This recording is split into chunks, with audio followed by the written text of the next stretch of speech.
Hello learners, today I am going to teach you active and passive voice. Today I am from present continuous tense, active and passive voice. इससे पहले जो video थी उसमें मैंने आपको active और passive क्या होते हैं उसके बारे में बताया, लेकिन आज मैं आपको प्रेजेंट कंटिन्यूअस टेंस को हम एक्टिव से पैसिव में किस तरह बदलते हैं, प्रेजेंट इंडेफिनिट की ऑलरेडी आपके पास वीडियो आ चुकी है. So today I am going to teach you present continuous tense active to passive voice. How to make the sentence active to passive in present continuous tense. First of all, what is structure of active voice?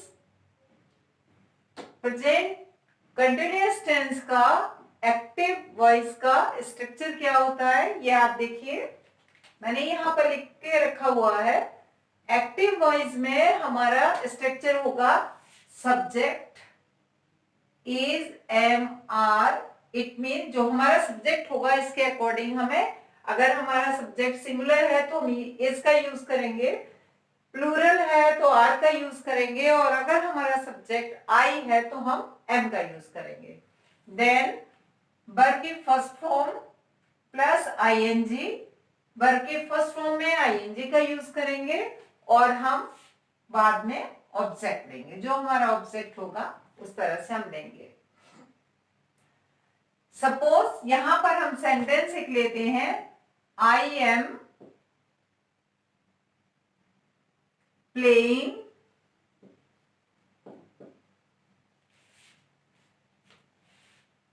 Football. अब इसमें आपका I subject हो गया. Active to passive बनाने के लिए हमें पहले एक्टिव के इंडेफिनिट को, ये हमारा सब्जेक्ट हो गया, ये हमने हेल्पिंग वर्ब आई के अकॉर्डिंग लगाई है. वर्ब की फर्स्ट फॉर्म प्ले हो गई, फिर हमने आईएनजी लगाया है और ये हमारा ऑब्जेक्ट हो गया. तो इस तरह से आपका सेंटेंस बन जाता है. लेकिन जब हम एक्टिव से पैसिव बनाएंगे तो हमारा स्ट्रक्चर क्या हो जाएगा, जैसा मैंने पहले ही बताया है, सब्जेक्ट को हम ऑब्जेक्ट बना लेते हैं, ऑब्जेक्ट को सब्जेक्ट बना लेते हैं. तो यहाँ पर हमारा सब्जेक्ट होगा इज एम आर, ये आपके सब्जेक्ट के अकॉर्डिंग जैसे यहाँ पर है वैसे ही होगा. लेकिन यहाँ हम पैसिव वॉइस बनाने के लिए बीइंग का यूज करेंगे, वर्ब की थर्ड फॉर्म लगाएंगे, बाय प्रीपोजिशन लगाएंगे और ऑब्जेक्ट बना देंगे. तो यहाँ पर हमारा जो सेंटेंस है आई एम प्लेइंग फुटबॉल, तो इसको हम पैसिव वॉइस में किस तरह लिखेंगे, फुटबॉल फुटबॉल. अब यहाँ पर सिंगुलर है फुटबॉल, तो यहाँ पर इज बीइंग प्लेड बाय आई का मी हो जाएगा. तो ये आपका पैसिव वॉइस बन गया. ये एक्टिव वॉइस है और ये पैसिव वॉइस है.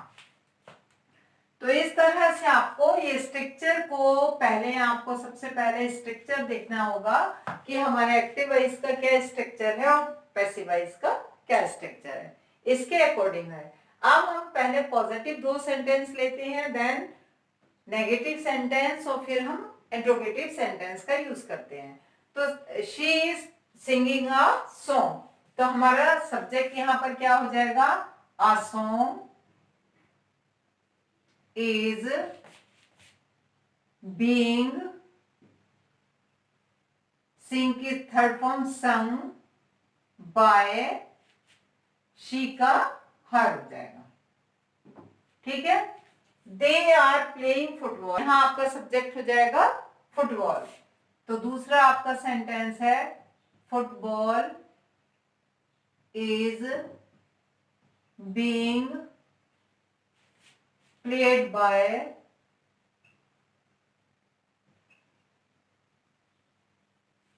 दे का देम बन जाएगा. आपका ये ऑब्जेक्ट चेंज हो जाते हैं. ठीक है. अब देखिए Ram is not winning the match, ये नेगेटिव सेंटेंस है. तो आपका सब्जेक्ट यहाँ पर है द मैच। आपको क्या बनाना है? The match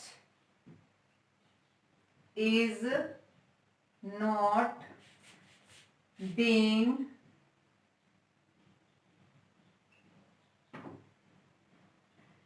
won by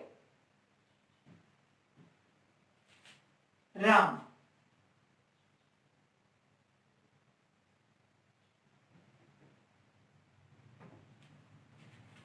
Students are not making the noise in the class.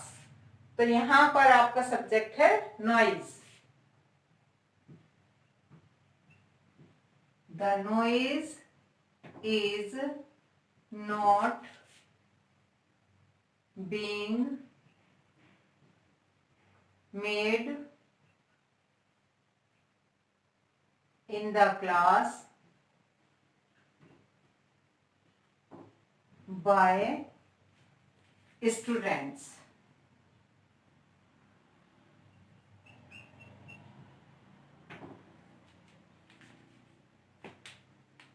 अब आप इंट्रोगेटिव सेंटेंस देखिए, how to make active voice to passive. Is baby drinking milk, तो आपका सब्जेक्ट यहां पर है मिल्क, ठीक है। तो यहां हेल्पिंग वर्ब को एज इट इज रखते हैं, तो यहां पर is milk being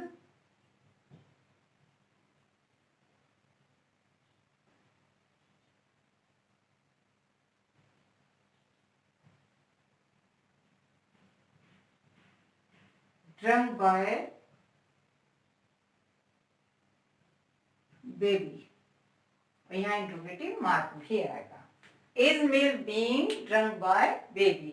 are women drawing water, तो यहाँ पर आपका सब्जेक्ट होता है वाटर, लेकिन यहाँ पर आपको वाटर के अकॉर्डिंग हेल्पिंग वर्ब का यूज करना है। तो यहाँ पर आपका आ जाएगा is water being drawn by women।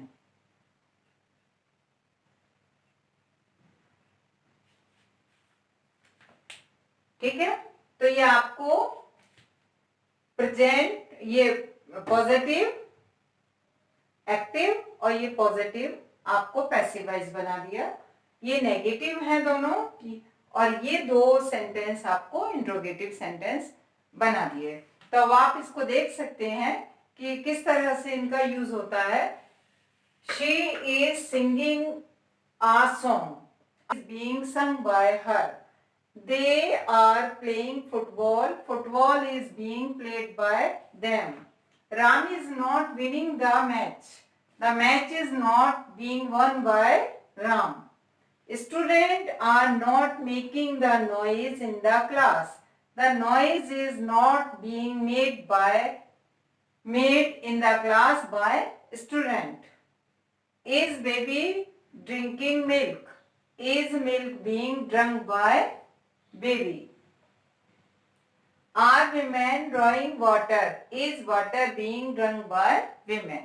तो इस तरह आपके सेंटेंस, जो भी आपका इंट्रोगेटिव सेंटेंस होगा उसमें हेल्पिंग वर्ब के नीचे हेल्पिंग वर्ब आ जाएगा। जैसा कि मैंने पहले प्रेजेंट इंडेफिनिट में बताया था कि डू डज है, तो आपका इज एम आर उसके जस्ट बिलो, यानी हेल्पिंग वर्ब के नीचे ही हेल्पिंग वर्ब आ जाएगा, और बाकी यहाँ पर थर्ड फॉर्म बाय का यूज हो जाएगा। इज एम आर कहाँ लगाना है, ये आपको वर्ब की फर्स्ट फॉर्म में, अगर वर्ब की फर्स्ट फॉर्म है तो इज एम आर लगाना है। तो ये स्टेप बाय स्टेप मैं आपको जिस तरह से बता रही हूँ कि प्रेजेंट इंडेफिनिट में यहाँ पर जब एक्टिव होगा तो आईएनजी होगा, लेकिन आपको थर्ड फॉर्म लगाना है। आईएनजी वाले सेंटेंसेस में बीइंग का यूज कर दीजिए, इज एम आर के साथ में बीइंग का यूज यहाँ पर जैसे मैंने दिखाया है कर दीजिए। बाकी आपके सेंटेंसेस में जो यहाँ पर इज एम आर है, तो यहाँ पर दे का आर की वजह से है, लेकिन यहाँ आपका सब्जेक्ट सिंगुलर हो जाता है, तो यहाँ इज का यूज हो गया, क्योंकि यहाँ पर आपका सब्जेक्ट सिंगुलर है, लेकिन यहाँ पर दे के साथ में आर का यूज है। तो ये छोटी छोटी चीजें हैं जो एक्टिव से पैसिव बनाते समय आपको ध्यान रखनी है। और मेन बात ये है कि आपको स्ट्रक्चर मालूम होना चाहिए कि एक्टिव से सपोज आप कंटिन्यूअस टेंस का सीख रहे हैं तो प्रेजेंट इंडेफिनिट टेंस का क्या स्ट्रक्चर है, यहाँ कंटिन्यूअस देख रहे हैं तो कंटिन्यूअस टेंस का स्ट्रक्चर ये आपका एक्टिव का है।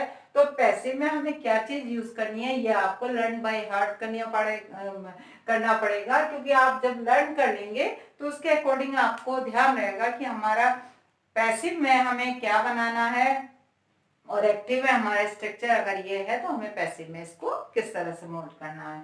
बाकी सारे सेंटेंस इसी तरह है, आप इसी तरह के सेंटेंस बनाते रहिए, एक्टिव से पैसिव बन जाएंगे और इसी तरह से स्टेप बाय स्टेप मैं आपको बताती रहूंगी। अब मैं नेक्स्ट वीडियो आपको प्रेजेंट परफेक्ट टेंस की दूंगी, तो उसके लिए आप इन सेंटेंसेस को ऐसे ही 10 और 15 सेंटेंस बना करके अपनी प्रैक्टिस करिए। Thank you.